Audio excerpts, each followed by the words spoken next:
Ramdam ko, ngunit ayoko na munang tumabi pa sa kanya. Nakainom na po ba kayo ng gamot ninyo? Tumango si Lola. Kumain na ako. Inimbitahan ko nga tong batang to pero tumanggi. Hihintayin ka raw? Nilingon ko si Asher. Ngayon ko lang naalala na hindi pa siya kumakain ng tanghalian. May pagkain sa kusina. Kung gusto mong initin, isalang mo na. Wala sa sariling tumango naman ito. Tumayo rin ako pang initin ng pagkain nasa kusina. Sinabawang tinola ang niluto ni Lola. Matapos kong initin iyon, inihapag ko sa lamesa ang pagkain. Si Asher din ang kusang lumapit na hindi na hinintay pang imbitahan ko ito. Lumakad siya papasok ng kusina upang kumuha ng plato at kubyertos. Sabay kaming namabas ng walang imik, ngunit nakamasid to sa bawat kilos ko. Nasa sala pa rin si Lola, inaabala ang sarili sa pagkain nito. Nakita kong tumayo siya, sirindihan ng maliit na TV sa may sala. Napanunok ako na makitang drama ang palabas. Isang romance na serye at sakto, nasa kissing scene ng mga bida na nasa programa. Nalingon ni Asher ang tinitingnan ko. Di rin nagtagal nang umisi siya bago kurutin ang pisngi nito. Kumain na tayo. Nag-iwas ako ng tingin. Tumabi talaga siya sa akin at kakakitaan mo to na sobrang panatag at komportable kung kumuha ng pagkain. Hindi man lang naiilang. Di tulad ko na hindi alam kung matatapos ko bang pagkain ko. Naiilang ka pa rin ba? Nahinto ako parandalian ngunit hindi rin naman sumagot. Nagpatuloy ako sa pagkuha ng sabaw at hindi rin siya nilingon. Gusto mo bang umuwi ako? Wala akong sinabi. Sagot ko, nalatiling iwas ang tingin. Mainip lang din ako sa bahay. Mamayang gabi na lang ako uuwi. Dito na lang ako maghahapunan kung ayos lang sa'yo. Napamura ako sa isip. Siguro nga dapat ko nang kalimutan yon. Parte pa talaga yun ng relasyon? Ngunit alam ko tama nga si Asher. Kasama nga sa relasyon ng pagiging mapusok. Hindi lang talaga ako nasanay dahil isang beses lang akong nahalikan ni Alexander at umiwas pa ako na mangyari yon. Kaya halos si Asher lahat ng humalik at kauna-una ang humawak sa akin. Halatang hindi ka komportable. Bukas na lang tayo magkita. Matutulog na lang siguro ako sa bahay. Hindi naman siya nagtutunog nagtatampo. Maayos yung boses niya, tinihintay talaga niyang pagsagot ko. Kung gusto mo namang manatili dito, pwede naman, Asher. Ayos lang sa'yo? Bakit hindi? Paniguradong kukulitin mo lang din naman ako sa cellphone. Natawa siya. Alam na alam mo talaga, ha? Kilalang kilala na kita. Kumain ka na dyan. Maglalaba ako mamaya. Manood ka na lang. Pwede naman kitang tulungan. Sus, yang kamay mo. Hindi sanay humawak ng sabon panlaba. At saka, ang mga washing dito pang babae lang. Hindi para sa yung lalaki. Grabe, kaya ko naman maglaba, judgmental. Talaga? Si Yaya Corazon lang din man naglalaban ng damit mo. Nakita ko nga kanina sinasampa niya yung brief mo eh. Natigilan siya. Tumitig siya sa akin at kalaunan ng ngisi. Bakit yung brief ko ang tinitingnan mo? Ikaw ha? Naninilip ka. Pinanlakihan ko siya ng mata. Anong naninilip? Nauutal ako dahil ngayon ko lang napuna ang sinabi ko. Pero totoo naman. Sinisipit talaga ni Yaya Corazon ang brief niya kanina. Maging yung boxer nito sa likurang bahay nila. Nakasampay doon. Huli ka na. Umiling siya bago pa lumapit sa tenga ko. Gusto mo bang malaman kung anong brand ng brief ko? Lumayo ako at tinuro sa kanya ang kutsara. Kumain ka na nga lang. Bakit ba nagsisigawan kayo? Kapwa kami napalingon kay Lola. Itong dalawang datang to, magkalapit lang kayo pero nalakas ng boses ninyo. Di ko tuloy maintindihan ang pinapanood ko. Sorry po. Kinagat ni Asher ang labi. Muntik ko pang makalimutan, sinusubaybayan pala ni Lola ang dramang yan. Ang pilyo kasi ng lalaking to sa totoo lang eh. Nang araw na yon, ginabi nga ng uwi si Asher dahil nasabi niya rin na wala siya makakasama sa bahay kundi si Yaya lang. At sigurado lang din naman na mag-uusap lang kami sa cellphone at wala akong magagawa kundi humilata. Nakapaglaban na ako ng araw na yon. Habang nanonood sa akin si Asher, syempre hindi ko nilaban yung mga undies ko dahil nahiya ako ipakita yun. Tinabi ko ang mga yon sa loob ng banyo at sa sunod na araw na lang lalaban. Kinabukasan, dahil may 2 linggong practice para sa graduation, maaga akong tumungo ng Fatima kahit sinabi ni Asher susunduin niya ako. Ngunit nag-reply ako sa kanya at sinabing nasa Fatima na ako kahit papunta pa lang ako. Alam kong marami magiging bulungan, oras sasabay kaming papasok. Yun kasi ang nangyayari na hindi ko nais marinig ngayong umaga. Maganda pa naman ang gising ko. Kakaiba ang mood ko at talagang maayos ang ekspresyon ng aking mukha. Diniretso pa muna ako sa library upang ibalik ang mga lumang libro na nahiram at nakatambak sa bahay. Ngumiti pa ang librarian sa akin at binati ako kahit di pa naman tapos yung graduation. Wala nang masipag na manghihiram ng libro dito. Meron po yan, next year. Muli, ngumiti siya. Di ko inaasang may aabot siya sa aking libro na paukol sa kurso ko. Sa'yo na yan.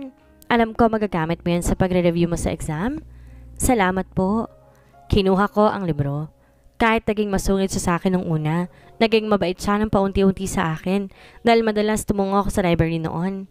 Matapos ko magpasalamat, nilagay ko ang libro sa bag at tumiretso ng cafeteria para bumili ng candy dahil sinisikmura ko sa inom kong kape kanina.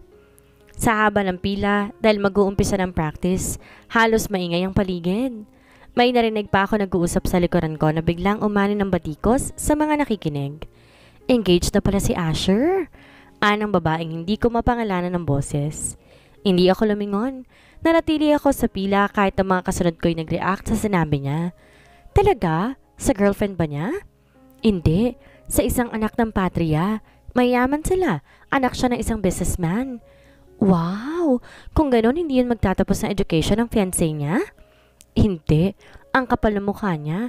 Inagaw lang naman niya si Asher sa pinsan niya. Deserve naman ni Asher mapunta sa tulad niyang mayaman, no? Oo nga. Dapat lang yun. Masyado kasing ambisyosa. Naparunok ako. Di ko na malayan wala na pala akong mga nasa harapan, kaya't ang sama ng tingin sa akin ng mga tindera. Ang daming nakapila. Bakit ang bagal mo? Sigaw ng tindera. Nagtulakan sila sa likuran dahil lan upang matamaan ako. Napaupo ako habang iniisip ang mga sinabi nilang balita. Pipila-pila. Di naman pala bibili. Mabilis na tumayo ako. Di nila ako nakilala kung kaya't lumisan na ako sa pila. Ngunit bago ako makaalis, narinig ko pa munang sinabi ng isang babae. Na-interview kahapon ng mommy ni Asher. Sinabi sa media ikakasal ng anak niya. Kaya nalaman ko na engage ito at panoorin niyo sa YouTube. Naparinok ako. Para may nagbarang tono doon na naging sanhi para huminga ako ng malalim.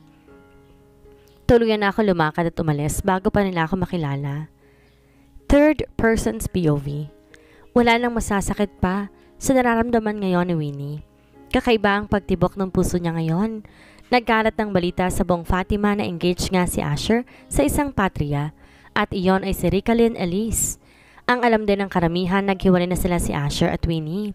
Maraming natutuwa dahil nga ang pagkakaalam nila ay inagaw lang ni Winnie ang binata sa kanyang pinsan. Nilunok lahat ni Winnie ang sakit kung may maririnig man siya. Ipinapasok lang niya iyon sa tenga nito palabas sa kabila. Di niya binigyang pansin ng mga estudyanteng humuhusga sa kanya. Ang mahalaga naman sa kanya ay ang pagmamahal ni Asher.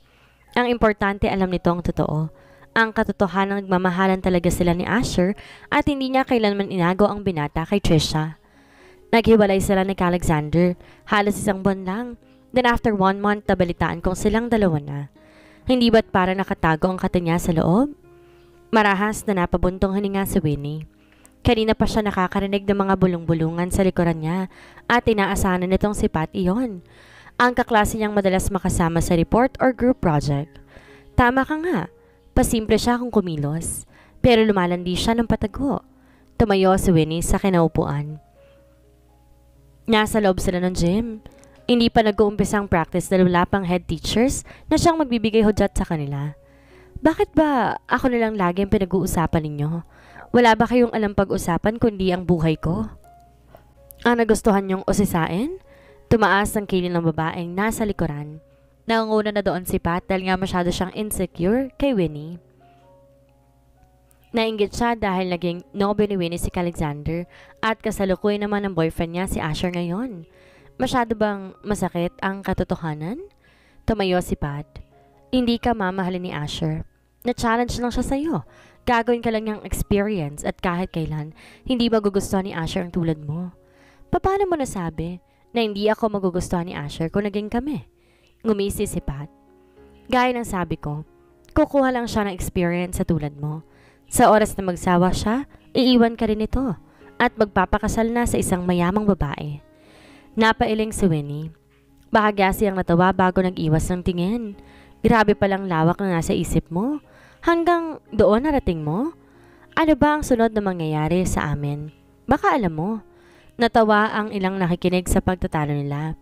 Karamihan naman ay walang pakialam kung ano nangyari sa issue nila Asher at tungkol sa fiancé niya.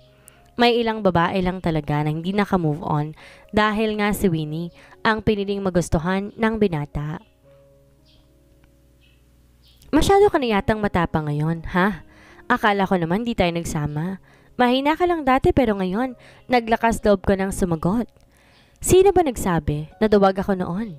Ani Winnie sa tamad na boses. Hindi niya sana nais patulan ng babaeng to, ngunit masyado na siyang namumuro.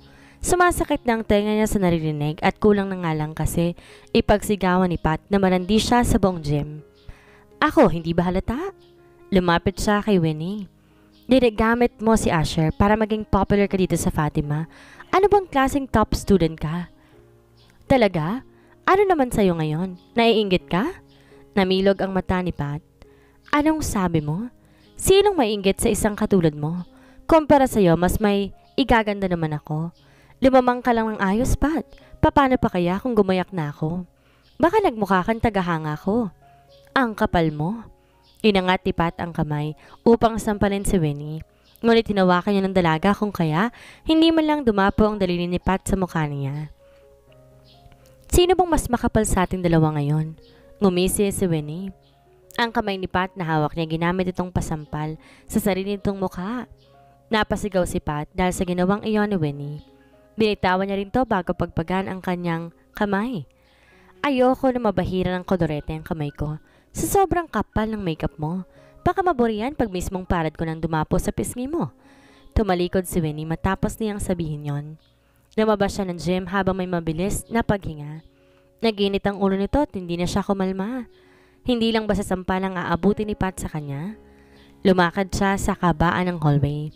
Nilagpasan nito ang ilang estudyante na nakakakilala sa kanya habang pinag-uusapan siya. Napapikit siya bago mapahilamos ng sariling mukha. Nagpatuloy siya sa paglalakad. Hindi nito napansin na nakakasalubong nito si Asher dahil sa sobrang gulo ng isipan niya. Nagpatuloy siya sa paglalakad. Hindi nito napansin na nakakasalubong nito si Asher dahil sa sobrang gulo ng isip niya.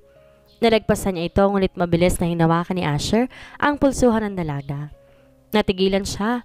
Agarang nilingon ng binata na ngayon nagtataka dahil sa humahangos niyang paglalakad. Saan ka pupunta? Tanong ng binata dahil alam niya mag-uumpisa na ang practice.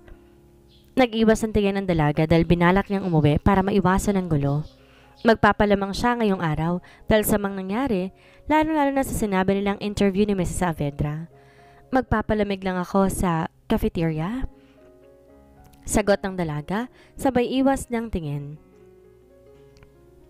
Mataman kung titigan siya ni Asher dahil halatang hindi to kumbinsido sa sinagot ng dalaga. Base nga sa imahe ni Winnie ngayon. Parang nagagalit siya. Ibang-iba siya kumpara sa mga nagdaang araw na interview ng mommy niya. Hindi nakasagot ang dalaga. Maraming gumugulo sa isip niya lalo nang sinabi sa kanya ni Pat. Imposibleng kumuha lang siya ng karanasan sa isang tulad ko. Hindi ko kailangan magpa-apekto sa sinasabi nila. Napapikit si Winnie dahil sa pumapasok sa isip. Masyado maraming estudyanteng dumaraan sa gilid nila. May dabuti ni Asher na lumisan muna doon. Hinila ang dalaga habang may mabilis na paglalakad. Saan tayo pupunta? Why didn't you answer me? Tinatanong kita kung may alam ka na ba. Ano nangyari? Bakit nagmamadali kang lumakad palabas kanina? Nag-iwas ang tingin si Winnie sa binata. Fine. You don't want to talk about that, right? But you look mad. May ibang nangyari ba? Bumuntong hininga ang dalaga. Wala, Asher. Bumalik na tayo sa loob. No, we're not going to attend the practice today. Ang importante, magtatapos naman tayo. I just want to be with you again today. Gusto kong malaman kung anong iniisip mo. Wala ko ibang iniisip, Asyong. Kung ang tinutukoy mo yung tungkol sa interview ng mommy mo, wala na ako magagawa doon. Yes, it's about her interview. Napanood mo ba? Hindi, narinig ko lang. Napatitig ang binata kay Winnie. Pinagsalitaan ka ba nila ng masama? May sinabi ba sila paukol sa atin? Asher, kilala kita, Winnie. Alam kong lagi mo lang silang tinatakbuhan. Why don't you protect yourself? Lumaban ka. Umiling si Winnie. Masyado magiging magulo, Asher. Ayos na sa akin kung anumang nalaman ko. Kung anong meron ako. Tayo. Nagpakawala ng mahabang buntong hininga ang binata. That's the problem on you, Winnie. You are too kind. Siguradong sinabi na naman nila sa'yo na inagaw mo ako sa pinsan mo, right? Hindi yan totoo, bakit ka magpapa-apekto? Then why did you walk away? Dahil galit ako. Masama ako magalit. Hindi ko na nagugustuhan na sinasabi nila, masyado ng below the belt. Nakaka-insulto. Mabilis ang paghinga ng dalaga. Gusto mong malaman bakit ako umalis? Dahil sa binabato nilang salita patungkol sa'yo. For what? Sa akin? Sinasabi nilang kukuha ka lang ng karanasan sa akin na hindi mo ako magugustuhan because you feel challenged with me.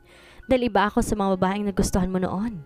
Matindi ang pagkakakunot ng noon ni Asher sa sinabi niyo ng dalaga. Nagsalubong ang makakapal niyang kilay dahil sa narinig. Alam ni Winnie hindi tamang sabihin pa yon kay Asher, ngunit masyado siyang nakukulitan.